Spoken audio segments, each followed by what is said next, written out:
Coach Teresa Ford here, and this is the Guiding You Home podcast. This is a thought-provoking and often humorous approach to moving you closer to the only one who can genuinely help you live a life of abundance and prosperity. Sound good?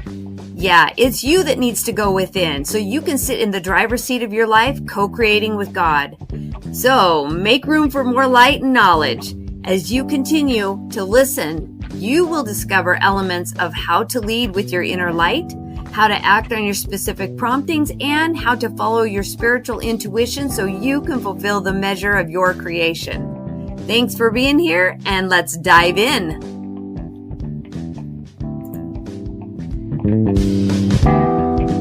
Hello again. Welcome. Here we are back at home.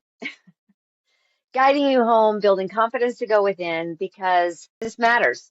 It's in this process of coming back home to yourself that everything smooths out.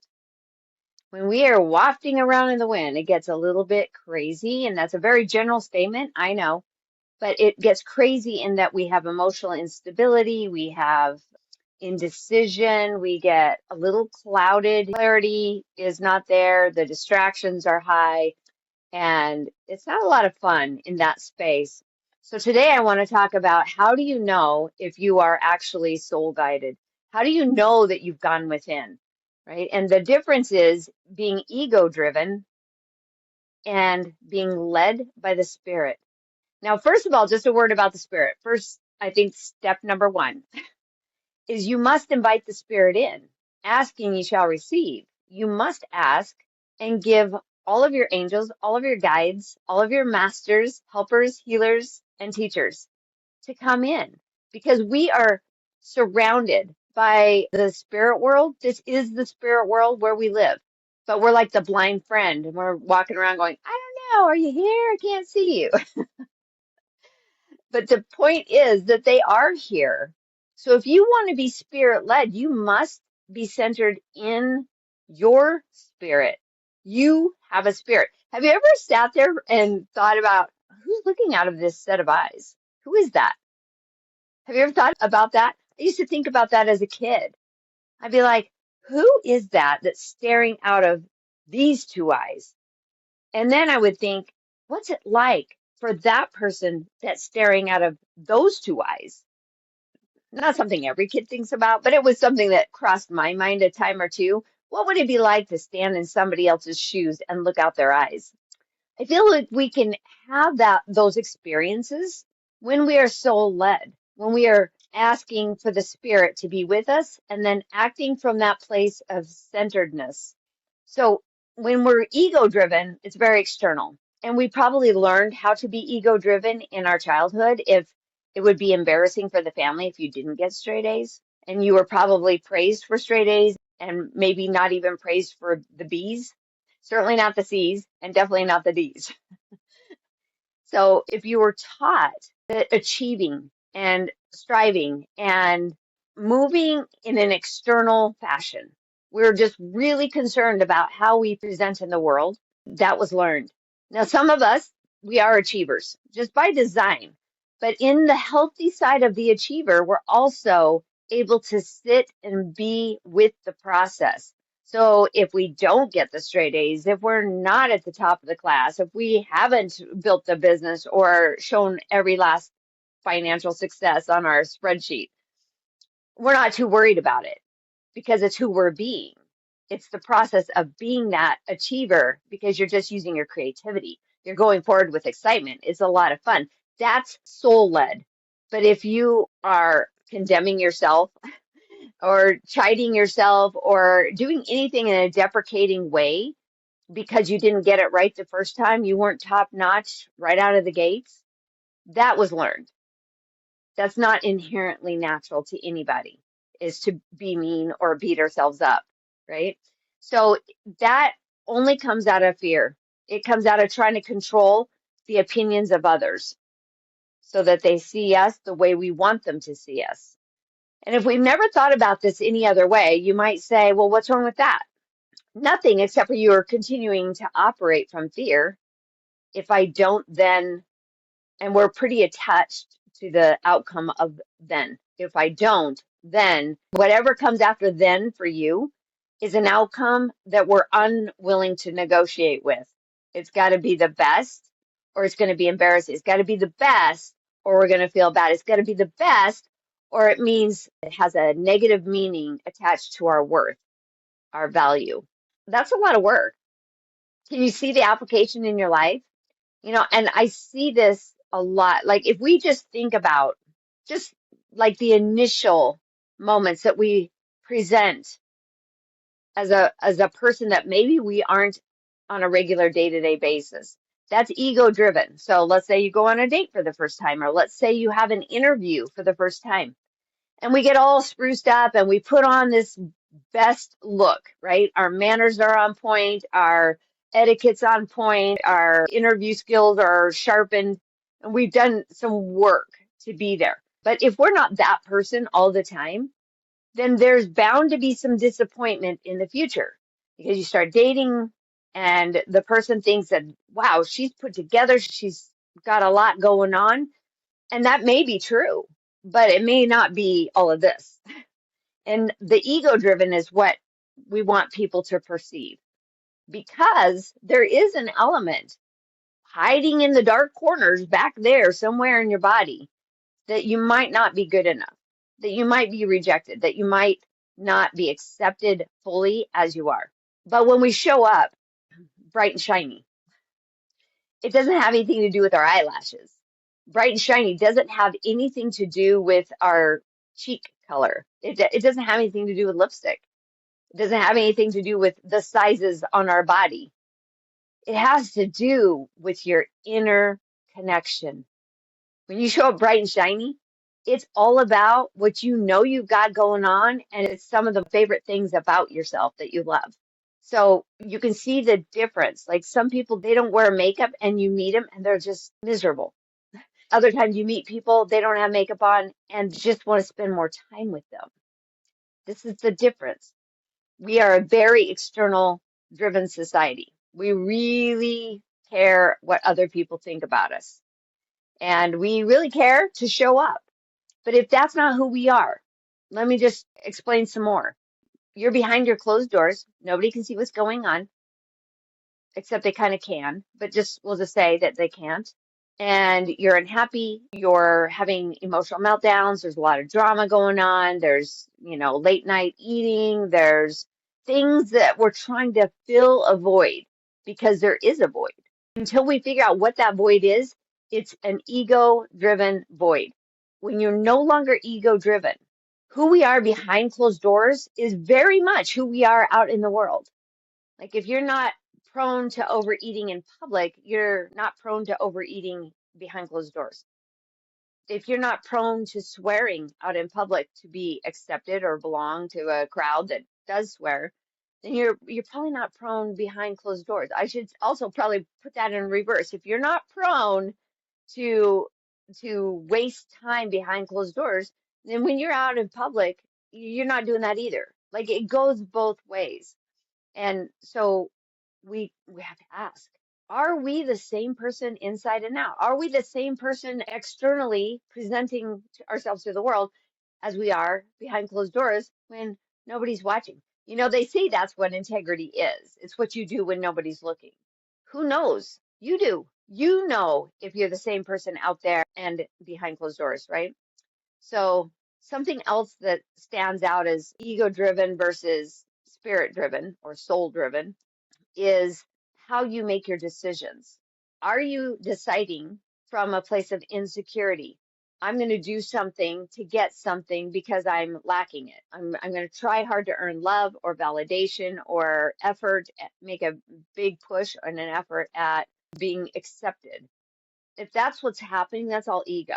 Because the fact of the matter is you are liked, you are loved, you are accepted. Like you don't have to try to be those things. They are what you are. You already are those things. If you think you're not, you're going to behave from the ego. If you think you are, you're going to behave from the spirit. You see how easy that is? We could easily make a transition to just settling down, not trying so hard, not always trying to be the life of the party, not always trying to be the organized one, not always trying to be the one that brings everyone together. If you're doing that because you love it, you are being led from the Spirit. If you're doing it because you're trying to earn something, it will get you something you feel like you're missing. That's the ego.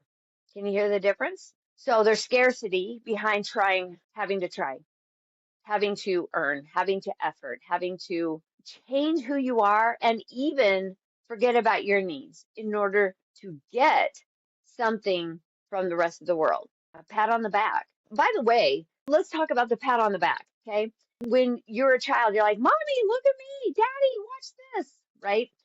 Kids do that because it's important for them to see that they are seen, heard, and matter. And they matter to the people who they've put all of their trust in to tell them the truth about their love and light. Now, if we had emotionally unavailable parents, there's a good chance that they weren't able to tell us all about our love and light. They were just telling us what to watch out for because rejection and abandonment were a very real fear for them. So if that was what was happening, we learned that there was scarcity of love. We learned that there was a scarcity of belonging. And we learned that there was a high risk that you might not be accepted if you are completely authentic and vulnerable. So maybe you actually were open as a child and you got laughed at. If you got laughed at and you didn't have that loving, unconditional support behind you, there's a really good chance that you never put yourself out there again because you might get laughed at, which falls into the category of rejection, abandonment, and not belonging. But ultimately, as women, our greatest need and desire and ability is connection. And connection is tied intrinsically to the Spirit. We're born for it. We have a knowingness, a natural knowingness about who we are, where we've come from, and what we're here to do. I heard somebody say, ooh, sorry, I'm going to butcher this, but it was David 𝐂𝐤𝐻 something or other. I'm so sorry. But he said there was an answer before there was ever a question. And I thought that was so powerful because the answer was your love and light. And the question came because we experienced these things. Maybe it was on the playground as a child, maybe it was at college when you're just finding your way in the world, or maybe it was just last week when you were amongst your friend groups and you got blindsided with something that was being discussed behind your back. Whatever it was, we still have this tendency to want to say, hey, look at me, watch this, if we didn't get it in our childhood. And if in our childhood those experiences weren't safe, then we probably withhold a lot of ourselves from the world. Now, that's different than being a private person. Of course, we're not just putting ourselves all out there in our not so much glory, but who says you're supposed to? I kind of think social media kind of mixed that up in our heads. Everybody should be open and welcome to see everything that's hiding behind the closed doors and everything that's out in the open. And I don't think that's true. But I think it's who you're being out in the open and behind closed doors. That's what matters most because that's where you're building trust with yourself. And so if you're building trust with yourself to truly be in your essence, right? You're making decisions based on love, based on abundance, based on peace and harmony, and with the intention to live a life fulfilled, for lack of a better word. That's pretty general. But if you were to live fully alive, you wouldn't be worried about what anybody thought of you because that sets you completely free. That your life, your emotions, your mental state, your health is not dependent on other people validating you, other people offering love or giving you love. So if you are finding yourself working, grasping, climbing, building, doing all the things that you think you need to do in order to get the things that you didn't get as a child, or the things you think you need now, whether you have recognized that it was from childhood or not, those are insecurities. Sorry, I know that's not a fun word to say, but you're trying to prove yourself, which is an insecurity. You're trying to get something that may or may not being offered to you, right? If you have to earn recognition or get someone else's attention or make a phone call so that they will give you the time you deserve, those types of things are on the side of ego driven, right? You're trying to survive, you're trying to stay safe, and it's safe to belong. It's safe to be loved. It's safe to be accepted. Those are what make you feel safe. So look at your behavior. Look at where you are. Look at your relationships, because boy, whew, those will mirror back to you who you actually are being. And that's not always a pleasant view because there's room for growth, right? That's what we're here to do. We're here to expand. So if there is a need to expand, we will probably notice the scarcity, survival, safety seeking, hoarding scarcity type of behavior from the ego. And those are just places that you haven't set yourself free yet. So thank heavens they are making themselves known to you. Because don't you want to be free? Yes. Yes, the answer there is yes, in case you were wondering. But when you are living authentically, it's love aligned, it's purpose, it's leading a life fulfilled, it is desire to serve, it's contribution, which is the highest need of the spirit. So if you are spirit led, obviously we're going to conquer that highest need of the spirit. And when I say conquer, we're just going to be it. It will just come naturally. It's just going to be part of our path without trying. Because what else would we do? Of course, we would do the contribution we're here to make, right? And but we're doing it to serve, and that's the ease of it. That's the non-trying version of what it's like to be spirit-led. So if you're centered in your well-being, and when I say centered, like there's this word out there, hyphenated word, self-centered. It's like, ooh, that doesn't feel good. That sounds like scarcity. It's not, because if you're not centered, you're going to get out of balance. Have you ever seen potter throw clay on a wheel and then center it? I used to do pottery for mental wellness. And you wedge your clay, and then you take the whole thing, you start the wheel up, put a little water on it, and smack your clay right in the center, as close to center as possible. But it's not always centered, so it does this wobble thing. And then you get your hand, you brace it. You put your elbow right in your side or your hip, and you brace it so that your hand can hold steady. And as the clay spins in your hand, you can start to press down at the top and push in from the side, and all of a sudden the wobble stops. It's just nice and centered because there's something sturdy backing the clay.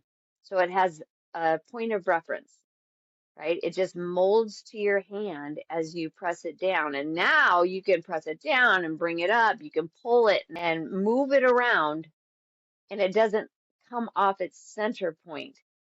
And that's sort of how we need to think of our lives. It's like, what are you doing to wedge yourself so all the bubbles are come out of the clay? Like, are you trying to pull a pot without getting the bubbles out of the clay first? And then you're so disappointed when you're trying to work with the clay and it just has all these holes in it. You feel the analogy? I hope you're like following along with that analogy. Sometimes we have to get all those negative thoughts, those limiting beliefs out of the clay, so there's no holes. And then when you take that big lump of clay and life is spinning fast and you throw it down and then you brace yourself with your values and your principles that may or may not have been taught to you in the past, but you've decided this is important, this is important, this is important for me to have personal integrity. This is who I am. It's how I live. It's what I do outside of my home and behind closed doors. You will see one and the same no matter if I invite you in or if I meet you out there. Okay? What that does is it centers you in your spirit. And now, in that centeredness, you don't have this need to become uncentered, right? You've just got that. You've braced yourself in there, and you're pressing down just a little bit, and you're giving it some structure, meaning you're giving yourself, your wholeness, some structure. So you feel very safe and secure on a fast spinning wheel. Does that make sense? And from that centered place, we can be very decisive. From that centered place, we can be very deliberate with our purpose. We can gain clarity. We can gain momentum in that clarity. We live with a forward curiosity and we begin to just be the creator, the co-creator of our life. So as a co-creator, everything gets fun. We're like, ooh, what do I get to do today? It's so fun. Maybe it's, I'm just going to watch my children come alive. Maybe I'm going to facilitate their ability to learn more or use their little creative geniuses. But whatever you're doing, maybe it's building a business, maybe it's writing a book, maybe it's putting jewelry together, whatever lights you up. We're all creatives, all of us, every last one of us. You think Elon Musk is cerebral? Oh, for sure, he's cerebral, but he lives from his personal power of creativity. I've just been watching, even Steve Jobs got a really bad rap for being a, not so nice guy. But I can see that he was creating something from his zone of genius. It had never been created before. The Apple phone, the iPod, it had never been done before. To have all your contacts and all of your information in this little pocket gadget, never been done. But he had a vision and he asked the people he hired to create it to keep going back to the drawing board until it was done.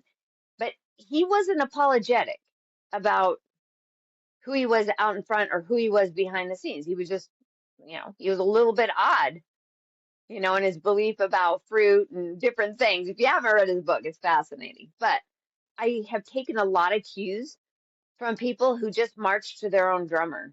And I have learned more about what it means to sit in your feminine energy, which is you don't really try. You don't have to try at all. Being is your magnetism. And from that point, we just move into the space of creativity. Everything is I get to, I want to, I love it, instead of I have to, or, I don't want to, right? That pushes us into a completely different space where we begin to be ego driven and we're really worried about what other people think of us. So rather than having fear, instead, we can live in compassion. We can live according to our intuition. And listening to our intuition gives us the answers to the test. So if there was ever a question, there was an answer first. There was always an answer before there was a question. And if there's a question, it's leading you into that soul, spirit guided way of being. And guess what? That's what home feels like. We're not worried about everybody else making sure we belong. It's not their job to reach out to us to make us feel happy. It is 100% internally driven and created. And when that happens, everything's just easier. It just feels good. The drama stops, the relationships improve, the job goes well. We bring things to us that we wanted for a long time, and all of a sudden they're just showing up without hardly trying.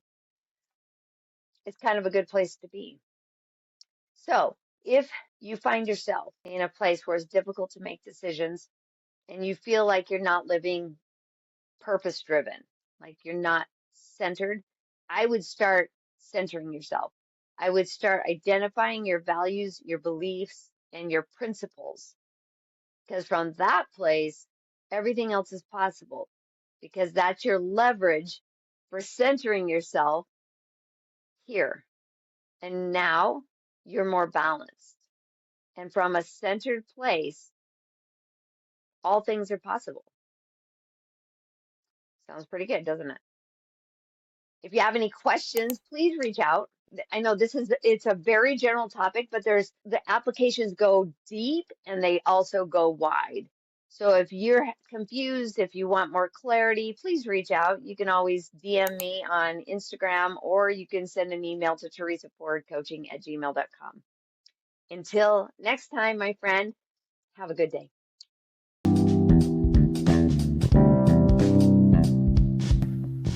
Thanks for listening. I invite you to leave your feedback and share your aha moments as you listen to this podcast.